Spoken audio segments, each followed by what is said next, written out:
ಈಗ ನಾಗೇಂದ್ರ ಅವ್ರಿಗೆ ಸರ್ ಪಾಪ ಕಷ್ಟ ಕಾಲದಲ್ಲಿ ಕಷ್ಟ ಇತ್ತು ಅವ್ರಿಗೆ, ಈಗೇನು ಒಳ್ಳೇದಾಗೋ ಥರ ಕಾಣ್ತಿದೆ, ಅವ್ರ ರಾಶಿಗೇನೋ ಚೆನ್ನಾಗಿರೋ ಥರ ಕಾಣ್ತಾ ಇದೆ ಶುಕ್ರದೇಶ. ಶುಕ್ರದೇಶ ತಿರುಗಿರೋ ಥರ ಕಾಣ್ತಾ ಇದೆ. ಯಾಕೆ ಅಂತ ಹೇಳಿದ್ರೆ ಆದರೆ ಪಾಪ ಇವ್ರಿಗೆ ಏನಂದ್ರೆ ನಾಗೇಂದ್ರ ಅವರಿಗೆ ಶುಕ್ರದೇಶ ತಿರುಗಿರಲಿ, ಆದರೆ ಒಂದು ವಿಷಯನ ಈಗ ಈ ಸಂದರ್ಭದಲ್ಲಿ ಪ್ರಸ್ತಾಪ ಮಾಡಲೇಬೇಕು. ಏನಂತ ಹೇಳಿದ್ರೆ ಹೈಕಮಾಂಡು ಸೀನಿಯರ್ ಲೀಡರ್ಗಳು ಯಾರ್ಯಾರು ಇದ್ದಾರೆ ಇಲ್ಲಿ, ಯಾರ್ಯಾರು ಹೈಕಮಾಂಡ್ ವಿರುದ್ಧ ನಿಂತ್ಕೊಂಡ್ರು ಅವರೆಲ್ಲರಿಗೂ ಏನಂತಂದ್ರೆ ಒಂದು ಸಂದೇಶ ರವಾನೆ ಮಾಡಿದೆ. ಯಾರು ಕೃಷ್ಣಪ್ಪ ಇರ್ಬೋದು, ಎಚ್ ಕೆ ಪಾಟೀಲ್ ಇರ್ಬೋದು, ಮಹಾದೇವಪ್ಪ ಇರ್ಬೋದು, ನಿಮ್ಮ ಒಂದು ಒತ್ತಡ ತಂತ್ರಕ್ಕೆ ನಾವು ಮಣದಿಲ್ಲ ಅಂತ.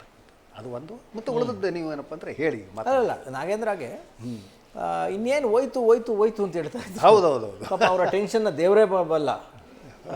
ಆದರೂ ಅದು ಏನಂದರೆ ನಾಗೇಂದ್ರ ಅವರು ಏನಂತ ಹೇಳಿದ್ರೆ ವ್ಯಕ್ತಿಗತ ಟೆನ್ಷನ್ ಅಲ್ಲ ಅದು.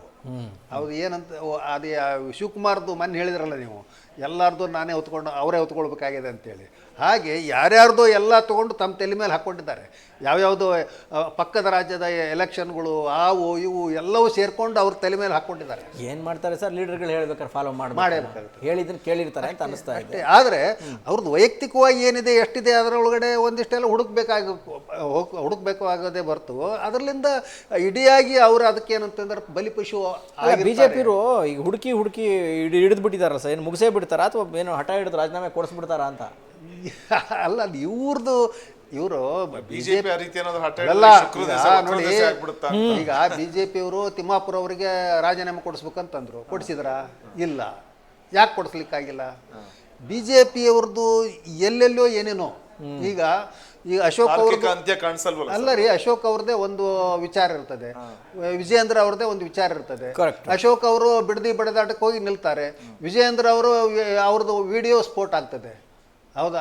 ಯಾರ್ದು ಇವರು ವಿಜಯೇಂದ್ರ ಮತ್ತು ಇವ್ರು ಯಾರು ಮಾತಾಡಿದ್ದು ನೋಡ್ರಿ. ಅಲ್ಲ, ಈ ಬಿಜೆಪಿ ನಾಗೇಂದ್ರ ಆಪರೇಷನ್ ನಾಗೇಂದ್ರ ಹಿಂದೆ ರಾಮ್ಲು ಇದ್ದಾರಾ ಅಂತ, ಅಲ್ಲಿನ ಎಸ್ ಟಿ ಲೀಡರ್ಗಳಿದ್ದಾರಾ ಅಂತ ಡೌಟ್ ನನಗೆ. ಅದನ್ನು ಸಾಧ್ಯತೆ ತಳ್ಳಿ ಹಾಕ್ಲಿಕ್ಕಾಗಲ್ಲ. ಈಗೆಲ್ಲ ಬಿಟ್ಟು ಹೌದು ನಾಗೇಂದ್ರ ಅವ್ರನ್ನ ಬೇಟೆಗೆ ನಿಂತ್ಬಿಟ್ಟಿದ್ದಾರೆ. ಹೌದೌದು, ಹುಡುಕೊಂಡು ಯಾರನ್ನ ಬಿಟ್ಟರು ಬಹಳ ಇಂಪಾರ್ಟೆಂಟ್ ಪ್ರಶ್ನೆನ ನೀವು ಎತ್ತಿದ್ರಿ, ಭಾಳ ಇಂಪಾರ್ಟೆಂಟ್ ಇದು. ಯಾಕೆ ಅಂತ ಹೇಳಿದ್ರೆ ಅಲ್ಲಿ ರಾಮ್ಲು ಇದ್ದಾರೆ. ಈಗ ಎಸ್ ಟಿ ಸಮುದಾಯದ ಏಕಮೇವಾದ್ವಿತೀಯ ಮತ್ತು ಪ್ರಶ್ನಾತೀತ ನಾಯಕ ಯಾರು ಅಂತ ಹೇಳಿದ್ರೆ ಈ ಕ್ಷಣಕ್ಕೆ ಸತೀಶ್ ಜಾರಕಿಹೊಳಿ ಅವರು. ಈಗ ಎಸ್ ಟಿ ಲೀಡರ್ಗಳು ನೀವು ಯಾರನ್ನೇ ತಗೊಂಡ್ರು ಒಂದ್ಸತಿ ಅವ್ರನ್ನ ಕೇಳೋಣ ಅಂತ, ಸಮುದಾಯದ ವಿಚಾರ ಬಂದಾಗ ಒಂದ್ಸತಿ ಅವ್ರನ್ನ ಕೇಳೋಣ ಅನ್ನೋ. ನೆಕ್ಸ್ಟ್ ಇನ್ನೂ ಕೆಲವರು ಪ್ರಭಾವಿ ಲೀಡರ್ಗಳಿದ್ದಾರೆ. ಈಗ ಕೋಟಾಗಳಲ್ಲಿ ಸರ್, ಈಗ ಕಾಂಗ್ರೆಸ್ಸಲ್ಲಿ ಬಂದರೆ ಈಗ ಸತೀಶ್ ಜಾರಕಿಹೊಳಿಗೆ ಫಿಕ್ಸು.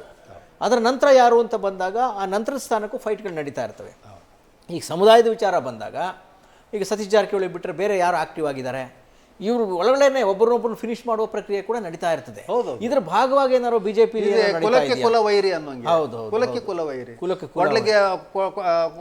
ಕೊಡ್ಲಿ ಪೆಟ್ಟು ಅಲ್ಲೇ ಇದಕ್ಕೆ ಕೊಡ್ಲಿ ಕಾವು ಮತ್ತೆ ಏನಪ್ಪಾ ಅಂದ್ರೆ ಗಿಡಕ್ಕೆ ವೈರಿ ಅಂತ ಹೇಳ್ತಾರೆ. ಗಿಡಕ್ಕೆ ವೈರಿ, ಯಾಕಂದ್ರೆ ಅದು ಮರದಿಂದ ಮಾಡಿರ್ತೈತೆ, ಮರನ ಕಡಿತೈತೆ ಅದು, ಆ ಥರ ಇದು. ಹಾಗೆ ಇಲ್ಲಿ ಏನಂತ ಹೇಳಿದ್ರೆ ಇವ್ರದ್ದು ಸಹಿತ ಇವು ಯಾಕಂದ್ರೆ ಏಕಮೇವಾದ್ವಿತೀಯ ಅಂತೇಳಿ ಬಿ ಜೆ ಪಿಯಲ್ಲಿ ಒಂದು ಇದನ್ನ ಪಟ್ಟಾಗಿಟ್ಸ್ಕೊಂಡಿರ್ತಕ್ಕಂಥವ್ರು.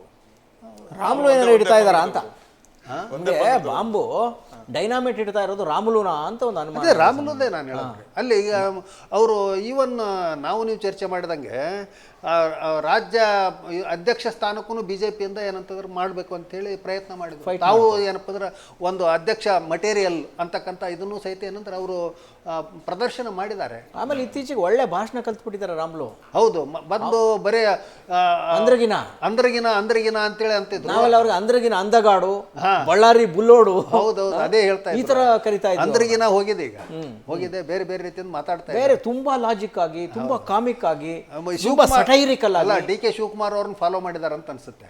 ಡಿ ಕೆ ಶಿವಕುಮಾರ್ ಅವರು ಹಾಗೇನೆ ಈ ಹಿಂದೆ ನಾವೆಲ್ಲ ನೋಡಿದೀವಿ ಅವ್ರನ್ನ ತುಂಬಾ ವರ್ಷಗಳಿಂದ. ರಾಮುಲು ಅವರೇ ಬಿಡಿಸ್ಬಿಡ್ರಿ ಪಾಪ, ನಾಗೇಂದ್ರಗೆ ಯಾಕೆ ತುಂಬಾ ಕಷ್ಟ ಅನುಭವಿಸಿದ್ದಾರೆ, ತುಂಬಾ ಕಷ್ಟದಲ್ಲಿದ್ದಾರೆ. ಅಲ್ಲ, ಪಾರ್ಟಿಯವರ ಒಂದು ಏನಂತಂದ್ರೆ ಎಲ್ಲ ಪಾಪಗಳನ್ನ ಹೊತ್ಕೊಂಡಿದ್ದಾರೆ ಅವರು, ತಲೆ ಮೇಲೆ ಹೊತ್ಕೊಂಡಿದ್ದಾರೆ. ಕಾಂಗ್ರೆಸ್ನ ನಿಷ್ಠಾವಂತ ಸೇವಕ ಅವರು, ನಿಷ್ಠಾವಂತ ಸರದಾರ ಪಾಪ, ನೀಟಾಗಿ ಒಳ್ಳೆ, ಅವ್ರು ನೋಡಿದ್ರೆ ಖುಷಿ ಆಗ್ತದೆ. ಯಾರು ನಾಗೇಂದ್ರ ನೋಡಿದ್ರಲ್ಲ ಸರ್, ಲಿಟ್ರಲಿ ತೆಲುಗು ಹೀರೋಗಳ ಥರ ಭಾಳ ಖುಷಿಯಿಂದ ಕೂದಲು ಈ ಥರ ನೋಡಿ ಹೆಂಗೆ ಕಾಣ್ತಾರೆ ನೋಡಿ ಅವರು. ಅವ್ರ ಮೇಲೆ ಯಾಕ್ರಪ್ಪ ನಿಮಗೆ ಕಣ್ಣು? ರಾಮುಲು ಅವರೇ ನೀವೇನಾರು ಇದ್ದರೆ ನಮ್ಮ ಶಿವನಗೌಡ ನಾಯಕರಂತೂ ಅದು ಮಾಡಲ್ಲ ಬಿಡಿ, ಅವರೆಲ್ಲ ಈ ಥರ ಹಿಂದ್ಲಿಂದ ಕಲ್ಲೆಸೋದು ಮುಂದ್ಲಿಂದ ಕಲ್ಲೆಸೋದು ಮಾಡಲ್ಲ. ಯಾಕೆ BJP ಅವರು ಮಾಜಿ ಸಚಿವರು ಪ್ರಭಾವಿ ಲೀಡರ್ಗಳು. ಹೌದು. ಇನ್ನು ರಾಜೀವ್ ಗೌಡ್ರು ಇದ್ದಾರೆ, ಹೇಳೋಕ್ಕಾಗಲ್ಲ ಇವ್ರಿಗೆ ಯಾರು ಒಟ್ಟಲ್ಲಿ ನೀವು ಯಾರೋ ನೀವೇ ಎಲ್ಲೋ ಹಾಕ್ಕೊಡ್ತಾ ಇದ್ದೀರಾ ಅಂತ ಅನಿಸ್ತಾ ಇದೆ ನನಗೆ. BJPಯವರಿಗೆ ನಂತ ಏನೋ ಅಶೋಕ್ ಅವ್ರಿಗಾಗಲಿ ವಿಜೇಂದ್ರ ಅವ್ರಿಗಾಗಲಿ ನಾಗೇಂದ್ರ ಅವ್ರಿಗೂ ಏನು ಸಂಬಂಧ ಇಲ್ಲ. ನಾಗೇಂದ್ರ ಅವ್ರ ಸಂಬಂಧ ಇರೋದು ನಿಮ್ಮ ಬಳ್ಳಾರಿ ಜನ ಮಾತ್ರ. ಉಳಿದವ್ರು ಎಲ್ಲರಿಗಿಂತೂ ಈಗ ಯಾರು ರಾಜೀವ್ ಗೌಡ ಇರ್ಬೋದು, ಮತ್ತು ಇವರು ಶಿವನಗೌಡ ನಾಯಕ್ ಇರ್ಬೋದು, ಅವರೆಲ್ಲರಿಗಿಂತ ಮುಖ್ಯವಾಗಿ ನೀವು ಹೇಳ್ದಂಗೆ ಇವರೇ ರಾಮುಲು ಅವರು ರಾಮುಲು ಅವರು ಅವ್ರದ್ದು ಇರ್ಬೋದಾ ಕಾಕ ಕಂಡು ಅಂತ ಒಂದೇ ಸಮುದಾಯದವ್ರು ಬೇರೆ